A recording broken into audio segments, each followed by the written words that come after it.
Meu Deus, em nome de Jesus, uma vez mais eu oro, clamando pela tua ajuda, clamando pelo teu socorro, clamando, ó Deus, pelo favor do Senhor para com a minha vida. Ajuda, meu Deus, a proclamar. Ajuda, meu Deus, a anunciar a tua palavra nessa noite. Em tuas mãos eu me coloco uma vez mais e eu te peço, usa-me somente para a tua glória, somente para o teu louvor, e que a tua igreja nesta noite aqui reunida, ó Deus, seja alimentada pela tua palavra, em nome do Senhor Jesus. Amém. Amém, Deus. Evangelho de João, capítulo 14, versículo 12. Evangelho de João, capítulo 14, versículo 12. Assim diz a palavra de Deus. Evangelho de João, capítulo 14, versículo 12. Em verdade lhes digo que aquele que crê em mim fará também as obras que eu faço, e outras maiores fará, porque eu vou para junto do Pai. Amém? Meus irmãos, existe um problema com esse versículo. Não necessariamente com esse versículo, mas com o entendimento, com a compreensão e a aplicação deste versículo. Na verdade, nós temos esse problema com toda a palavra de Deus. Se nós não meditarmos na palavra de Deus com a ajuda do Espírito Santo, só encontraremos interpretações da nossa própria humanidade, do nosso próprio coração. E vocês não têm noção do quanto isso gera confusão. Buscar ler a Bíblia somente com a nossa alma, sem o auxílio e sem a ajuda do Espírito Santo. E como eu tenho dito, como eu estou dizendo, esse versículo traz muita confusão, muita falta de compreensão. Por quê? Porque geralmente nós só buscamos entender o que está escrito na metade do versículo. É um versículo complexo, é um versículo que traz informações, mas nós só ficamos com aquilo que chama mais a nossa atenção. E é assim com toda a palavra de Deus. Jeremias capítulo 17, se eu não me engano, preste bem atenção no que está escrito. Jeremias capítulo 17, versículo 5. Maldito o homem que confia no homem, que faz da carne mortal o seu braço e cujo coração se desvia do Senhor. Quantas e quantas vezes eu escuto pessoas dizer, está vendo? Maldito é o homem que confia no homem. Maldito é o homem que confia no outro homem. Meus irmãos, não é o que a Bíblia está querendo dizer. Caso contrário, eu sou maldito por confiar no meu pai, eu confio no meu pai. Eu sou maldito por confiar nele? Eu sou maldito por confiar na minha esposa? Mas as pessoas pegam ao pé da letra e interpretam de forma errada, ao ponto de dizer, nós não podemos confiar em ninguém, porque senão seremos malditos. Mas não é, meus irmãos, que está escrito. Porque literalmente está escrito o quê? Maldito o homem que confia no homem, que confia na carne mortal e no seu braço. Esse texto está falando que nós não podemos confiar em nós mesmos. Esse texto está falando que nós não podemos confiar na nossa própria força, na nossa própria sabedoria, na nossa própria capacidade. E a respeito disso. Mas, meus irmãos, eu posso confiar em qualquer um de vocês aqui, sem preocupação alguma. Eu só preciso ter a maturidade de entender que vocês não são perfeitos. Ninguém é perfeito. Uma hora vocês podem me decepcionar, uma hora eu posso decepcionar vocês. É essa maturidade que eu tenho que ter. Mas como pastor, eu tenho que confiar em vocês, vocês têm que confiar em mim. Mas como eu disse, que haja essa maturidade. O pastor Nito não é perfeito, ninguém aqui é perfeito. Mas nós podemos sim, meus irmãos, confiar. A esposa pode confiar no marido, o marido pode confiar na esposa, o filho pode confiar no pai. Até porque Deus é um Deus de desconfiança. Será que Deus é um Deus que vai incitar desconfiança no meio do seu povo? Não. Esse versículo está falando daquele homem orgulhoso, daquele homem prepotente, que abre a boca para dizer, eu posso, eu consigo, eu posso governar minha própria vida. É a respeito disso que esse versículo está falando. É tanto que o versículo 7 reforça. Bendito aquele que confia no Senhor e cuja esperança é o Senhor. Então, meus irmãos, pode confiar. Léo pode confiar em Rosália, Rosália pode confiar em Léo, mas tenham maturidade de entender que vocês são falhos. Não é maldição confiar em outra pessoa. É claro que existem pessoas e pessoas. Não sai também por aí pela rua confiando em todo mundo porque vai quebrar a cara. Outro versículo que as pessoas interpretam de forma errada, e muito errada, é Mateus capítulo 6, versículo 33. Buscai em primeiro lugar o reino de Deus e a sua justiça, e estas coisas vos serão acrescentadas. Está escrito literalmente dessa forma: estas coisas vos serão acrescentadas, mas todo mundo lê as demais coisas. Buscai o reino de Deus e a sua justiça, e as demais coisas vos serão acrescentadas.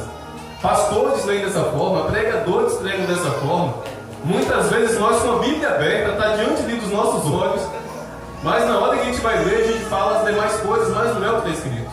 Está escrito literalmente estas coisas. E que estas coisas são essas? Versículo 25 de Mateus capítulo 6. Não andeis ansiosos por coisa alguma, com o que comer, com o que beber, com o que vestir. Antes, buscai o reino de Deus e sua justiça, e essas coisas, o que comer, o que beber, o que vestir, vos serão acrescentadas. Mas o nosso coração enganoso, o nosso coração ganancioso, trocou essas coisas, comer, beber e vestir, pelas demais coisas. Ah, Deus vai me dar as demais coisas. E nós começamos a imaginar essas demais coisas: riqueza, mansões, carros, motos, as riquezas desse mundo, sendo que Jesus nunca prometeu isso. E quantas pessoas são enganadas por ter trocado uma palavra, por ter tirado estas e colocado demais coisas. Meus irmãos, isso é muito perigoso. Uma palavra adulterada da Bíblia causa um estrago na alma de uma pessoa. Uma vírgula tirada causa um estrago. Por isso, em Apocalipse, Jesus decretou a maldição: maldito aquele que tirar ou acrescentar. Maldito aquele que adulterar a palavra de Deus, porque corrompe totalmente a revelação de Cristo, adultera a revelação da palavra de Deus. Então, muito fácil é a nossa alma e o nosso coração nos enganar, sem o auxílio do Espírito Santo, pegar um versículo que diz uma coisa e entender absolutamente outra. E lá na frente ficar frustrado: mas Deus, cadê as demais coisas? Cadê as demais coisas, Senhor? Eu nunca prometi. Meus irmãos, Deus é fiel naquilo que Ele promete. Não tente forçar Deus a ser fiel naquilo que Ele não te prometeu. Não tente forçar Deus a ser fiel naquilo que um homem prometeu para você, dizendo que foi Deus. Não tente. Isso é um engano muito, mas muito grande. Mas voltando para esse versículo, o mesmo acontece com esse versículo. Esse versículo aqui fala que se nós crermos em Jesus, as mesmas obras que Jesus fez, nós faremos. E ele vai mais além: muitas obras maiores do que estas vocês farão. E a má interpretação está no sentido de que as pessoas ficam somente nas obras maiores. As pessoas só leem e só recebem aquilo. Ah, então se eu crer em Deus, se eu crer em Jesus, eu vou fazer obras maiores do que a que Ele fez. E a pessoa foca somente nisso e começa a imaginar. A pessoa começa a maquinar. A pessoa começa a sonhar ali no coração quais são essas maiores obras.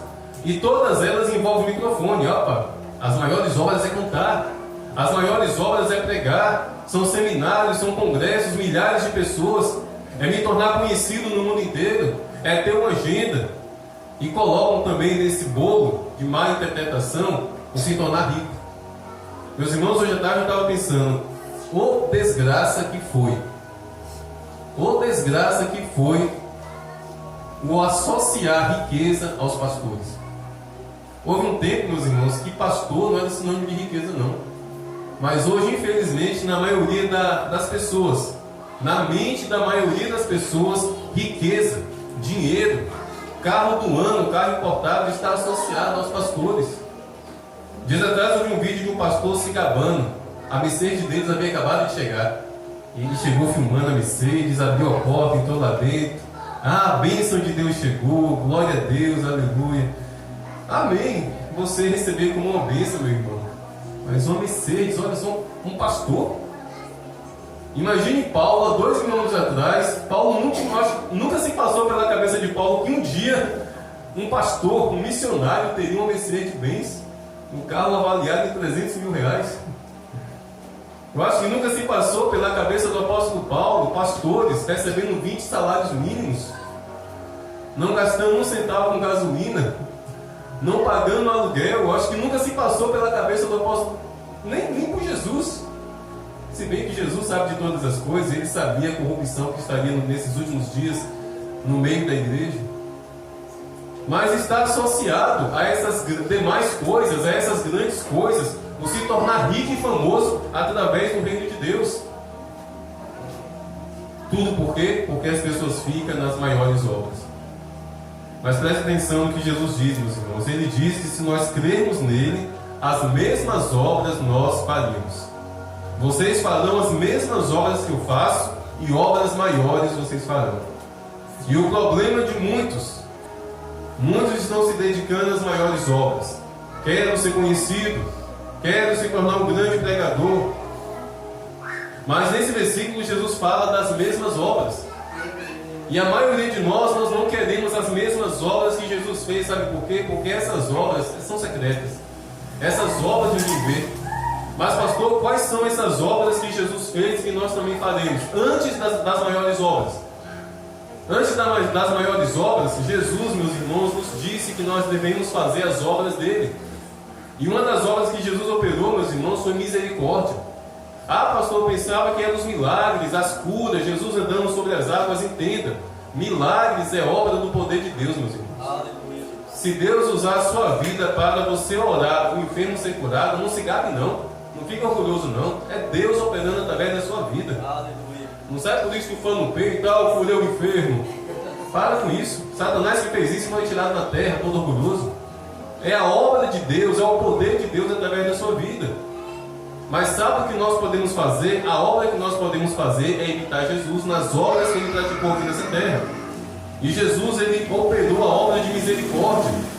João capítulo 8, aquela mulher adúltera, ela merecia ser apedrejada segundo a lei. A primeira pedrada deveria ser Jesus que deveria dar na testa daquela mulher. Aquela mulher estava errada, ela não estava certa não. Ela era pecadora, a Bíblia faz questão de dizer que ela era pecadora. Ela foi pega em flagrante adultério. A lei da época era a lei da época, tinha que ser cumprida. Mas ao invés de dar uma pedrada na cabeça daquela mulher e o sangue escorrer, Jesus estendeu a mão de misericórdia. Estamos sendo misericordiosos? Estamos fazendo essa obra de misericórdia?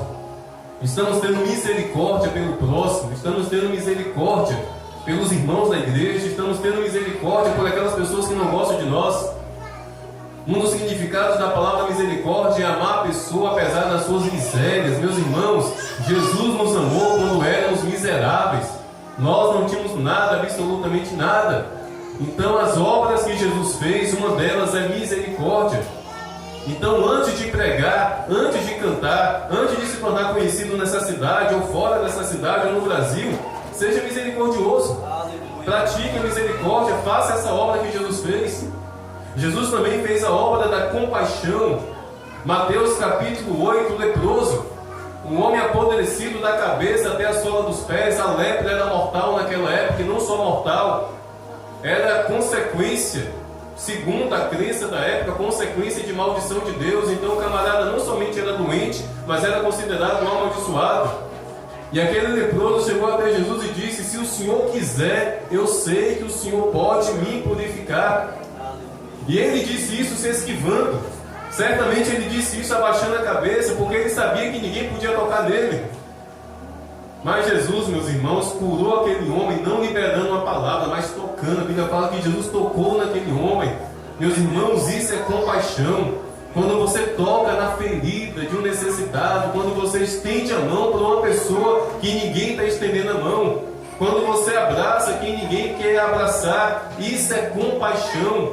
Você não somente ama aquela pessoa, você tem compaixão daquela pessoa. E foi o que Jesus fez. Misericórdia é uma obra que devemos fazer. Compaixão é uma obra que devemos fazer. Uma das obras que Jesus também operou foi sentir a dor do próximo. A palavra para isso é empatia. Empatia é quando você se compadece de uma pessoa de tal forma que você sente vontade de tomar o lugar daquela pessoa. E Jesus sentia isso. Diante do túmulo de Lázaro, a Bíblia fala que Jesus chorou, João capítulo 11. E acredite, Jesus não chorou porque Lázaro estava morto. Ele sabia que Lázaro ia ressuscitar. Certamente Jesus chorou porque ele não se aguentou ao ver aquelas duas irmãs chorando. Jesus certamente não aguentou ver Marta e Maria quebrantadas, sentindo dor na alma. E só quem perdeu um ente querido, meus irmãos, sabe a dor de um choro em uma situação como essa. O choro, meus irmãos, pela perda de um ente querido é diferente de qualquer choro. Eu já chorei de dor, eu já chorei de medo, eu já chorei de desespero, mas o choro pela morte da minha mãe, o choro pela morte da minha irmã que eu amava tanto, meus irmãos, eu não esqueço esse choro. As lágrimas parecem gasolina, o coração aperta, parece que tem um peso apertando o coração e te matando por dentro.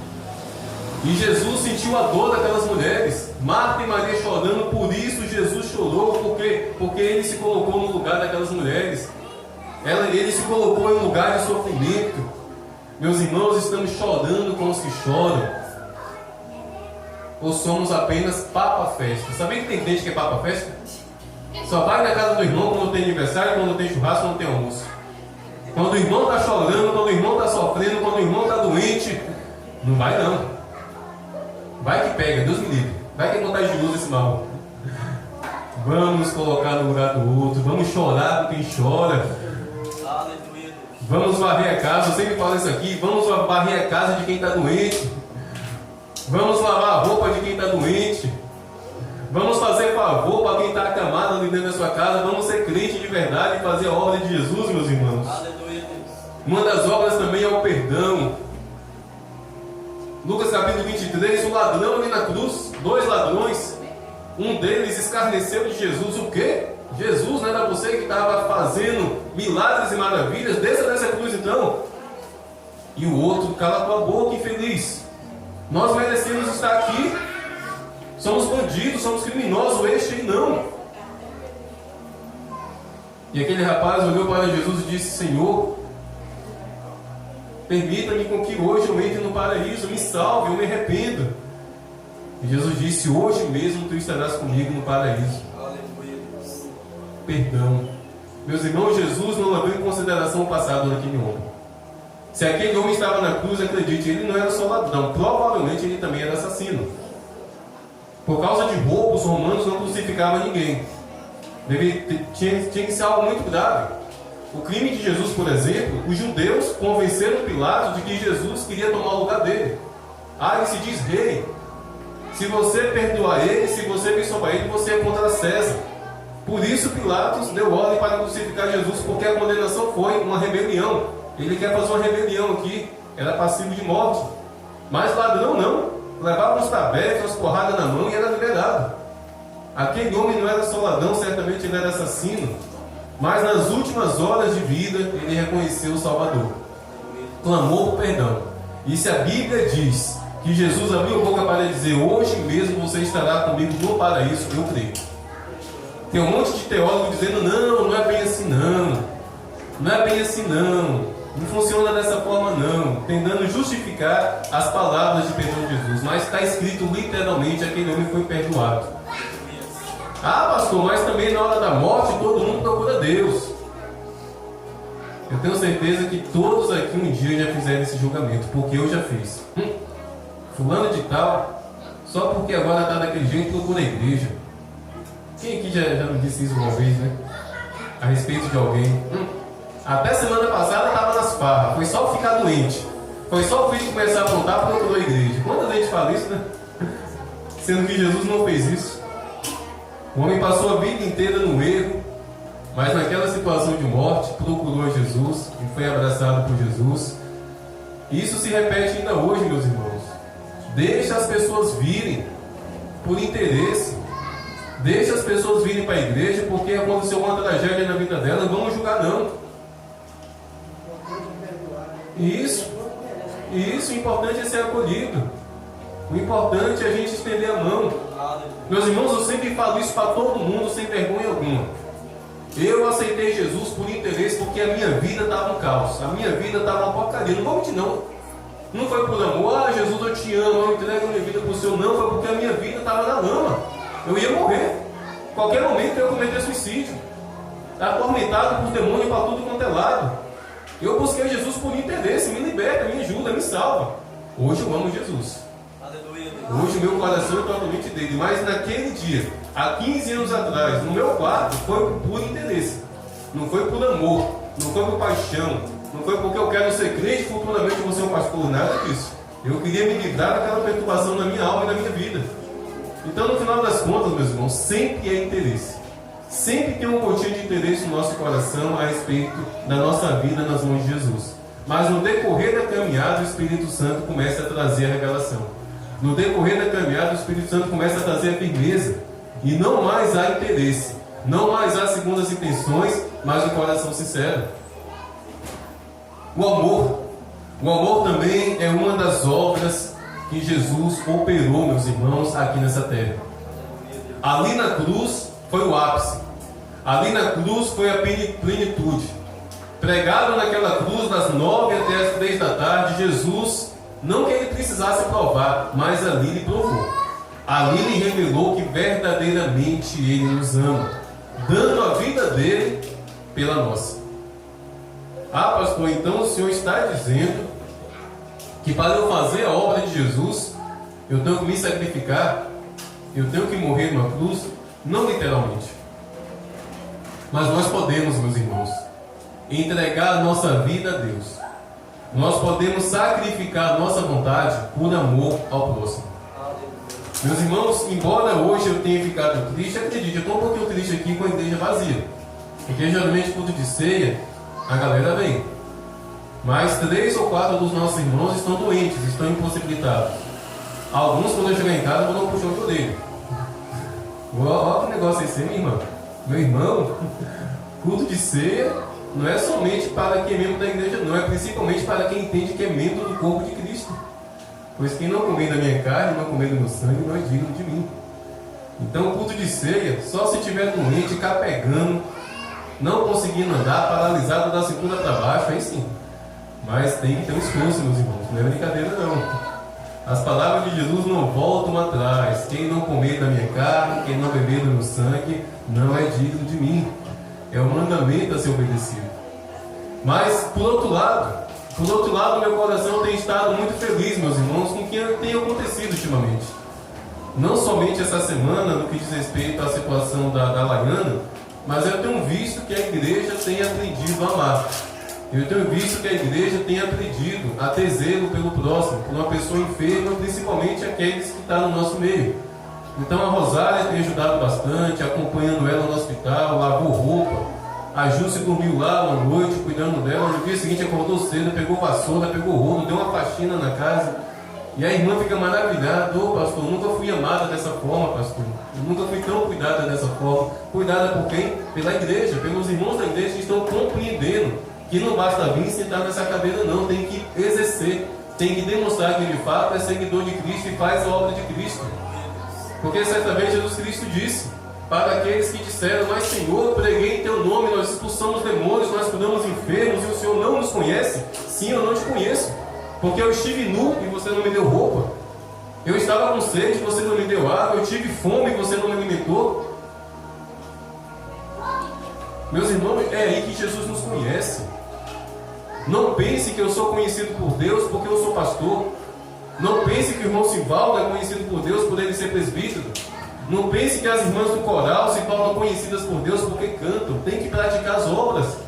Tem que praticar o amor, o perdão, a misericórdia. Tem que estender a mão para socorrer o necessitado. Meus irmãos, nós temos essa capacidade. Nós temos essa capacidade de fazer as obras de Jesus. Morta. Mas eu pergunto, a começar da nossa casa, estamos sendo misericordiosos com os da nossa casa? Vamos apertar o funil, todo mundo aqui tem família? Perdão. Meus irmãos, eu vou fazer essa pergunta aqui, tenham coragem, para que se porventura alguém levantar a mão, nós vamos orar para essa maldição ser quebrada aqui agora. Tem alguém aqui que está de mal mesmo, de um ente querido, de um pai, de uma mãe, de um irmão? Se tiver, levanta a mão, a gente vai orar para quebrar essa maldição, porque isso é maldição. Isso é terrível. Ah, mas foi ele que me fez mal. Não importa, é você que tem Deus no coração, é você que tem que exercer o perdão. Ah, mas foi ele que me xingou. Não importa, é você que é servo e servo de Deus, é você que tem que ir lá e pedir perdão. E eu falo isso com respaldo de quem aprendeu, depois de muito tempo, a tomar vergonha na cara e me reconciliar com aqueles da minha família que eu tinha brigado, que eu estava de mal. Porque velho de crente, irmão Sibaldo, de mal da minha própria irmã. Ela vinha na minha direção, eu mudava. Ia lá em casa, cada um no canto. Hoje não, chega, abraça, ei Luzia, Pai do Senhor. Mas eu tive que tomar atitude. Isso.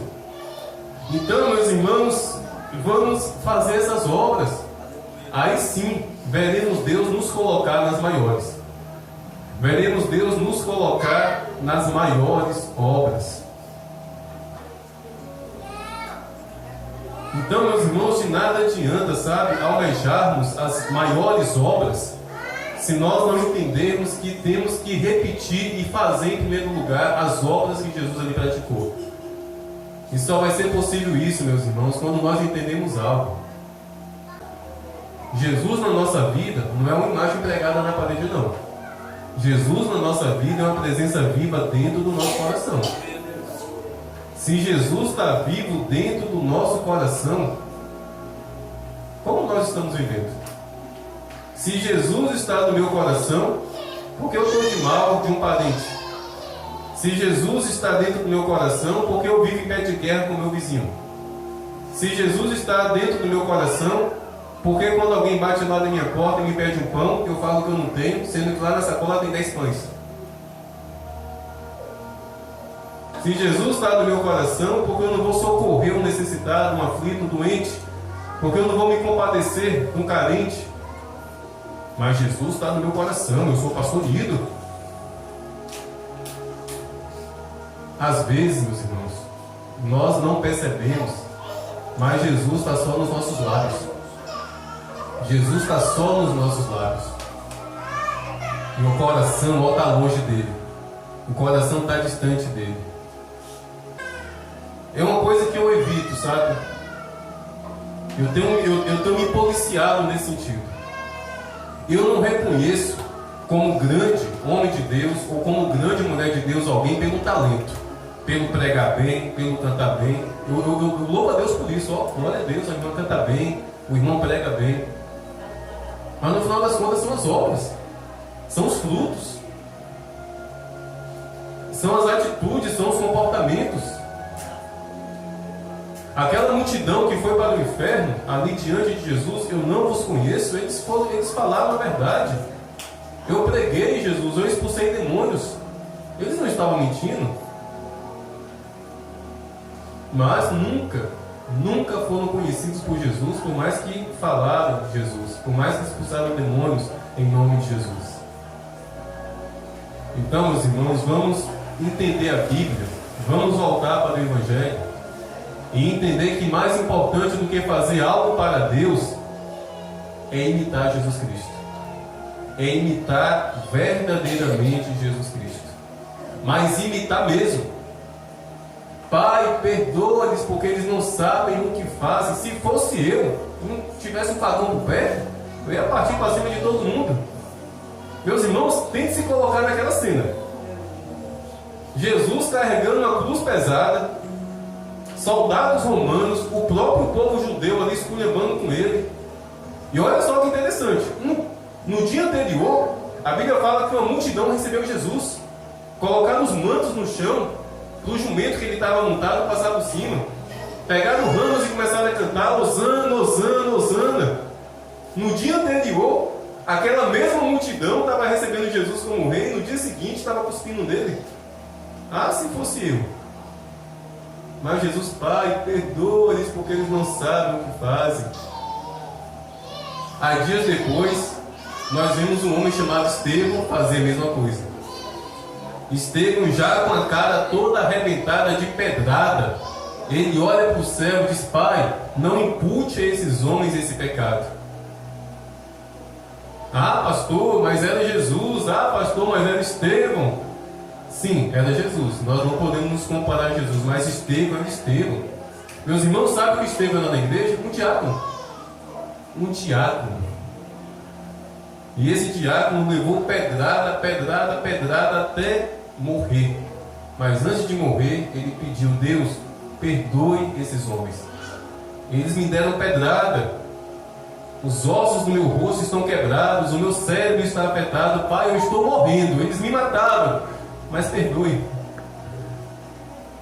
O diácono, talvez fosse um porteiro da igreja como o irmão Manuel, e aquele homem entendeu a mensagem.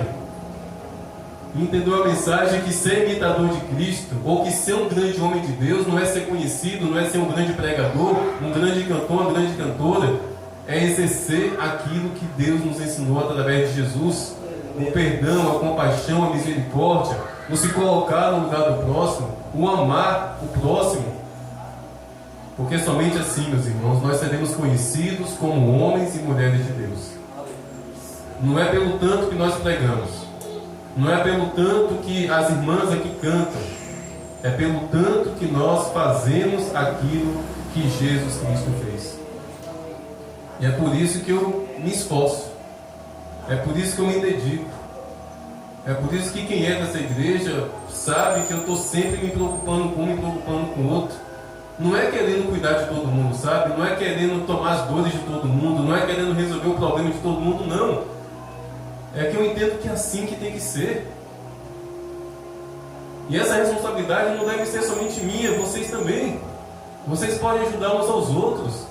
Vocês podem ligar um para os outros. Ô, minha irmã, está precisando de ajuda? Ô, Leia, você tem tanto filho, né, Leia? Você está precisando de ajuda para varrer a sua casa, Leia? Pode ter certeza que Leia vai dizer que sim. Ah, vai. Ô, Leia, você está precisando de ajuda para lavar os pratos, para lavar as roupas? Pode ter certeza que Leia vai dizer sim, eu estou, vem aqui me ajudar. Mas às vezes a pessoa não pede ajuda, não querendo incomodar. Mas quantas e quantas vezes eu tenho certeza que Leia sente vontade de pedir ajuda, mas não pede, não querendo incomodar, então se disponha, se posicione, se coloque no lugar da irmã, se coloque no lugar do irmão. Ah, pastor, mas eu tenho tanto problema, é por isso que você tem problema. É justamente por isso que você tem problema. Sabe por quê? É porque é enfrentando os nossos problemas que nós somos capacitados para ajudar os outros nos seus problemas. Vocês não têm noção, meus irmãos, de como eu estou conseguindo ajudar a Laiana nessa aflição que ela está passando. E como Deus me treinou? Através da minha esposa. A gente teve uma aflição semelhante. Pense a facilidade que eu estou encontrando de ajudar a Laiana, de conversar com ela, de orientar, de aconselhar e eventualmente conduzir para o tratamento clínico. Outra irmãzinha que constantemente tem vindo aqui, há 2 semanas começaram a visitar ela e a família. Graças a Deus, tenho encontrado grande facilidade para ajudar aquela irmãzinha. Tem vindo à igreja, hoje não veio infelizmente, mas sexta-feira veio, domingo passado veio. Por quê? Porque é justamente na prova que nós aprendemos. Nós somos aperfeiçoados na luta, nós somos aperfeiçoados na batalha. Então, em nome de Jesus, tem problema? Tem. Glória a Deus por isso. Saiba que é Deus te colocando numa escola para você ser um instrumento de Deus. Porque eu sou tão paciente com as crianças bagunceiras aqui da igreja, embora de vez em quando eu chame a atenção de um e de outro, porque o meu filho é bagunceiro. O Levi é autista, não é nem uma questão de bagunça, não é nem uma questão dele querer bagunçar, porque ele é autista, não é uma criança peculiar.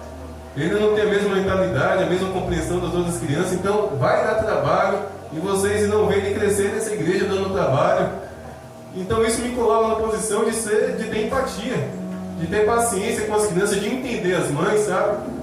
Mas o Levi apanha, viu? O Levi leva tapinha na boca, o Levi leva tapinha na bunda, toda vez que ele apronta, não é porque ele é autista que ele não pode ser corrigido, não. Não caia dessa.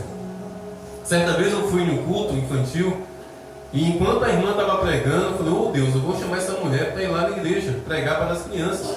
Pense uma pregação abençoada. Pense uma palavra assim maravilhosa, tanto para as crianças quanto para os pais também. Mas aquela mulher caiu no meu critério quando ela disse o seguinte: meus irmãos, eu tenho 3 filhos. E os meus filhos cresceram sem nunca terem levado um tapa. Eu criei os meus filhos e eles nunca apanharam. Vocês não precisam bater nos seus filhos. Opa, ali já caiu no meu critério. A experiência dela não significa que tem que ser a experiência de todo mundo, não. Glória a Deus por ela ter criado os filhos da forma que criou, sem ter dado um beliscão, sem ter dado um tapa, sem colocar de castigo. Glória a Deus, maravilha. Agora, só porque ela conseguiu, todo mundo vai conseguir? Ou todo mundo vai ter que repetir? Não. Cada pai é um pai, cada mãe é uma mãe, e mais do que acima de tudo, cada criança é uma criança. Nenhuma criança é igual. Então aqui nessa igreja eu aconselho, pode dar tapa, pode puxar a orelha, não mata não, pode ter certeza que não mata não, só não espanque, só não leve os seus filhos a ficarem irados, a ficarem revoltados. Pode castigar. Olha eu chamando a atenção das crianças. Então, meus irmãos, vamos imitar Jesus. Vamos imitar o nosso Senhor Jesus ao extremo, ao total extremo, para que dessa forma nós sejamos conhecidos por Ele e conhecidos também pelas pessoas, não pelos talentos, não pelos dons que nós temos na igreja, no reino de Deus, mas por exercermos tudo aquilo que Jesus exerceu neste mundo: compaixão, misericórdia, perdão, empatia, se colocar no lugar do próximo e o amor. Amém?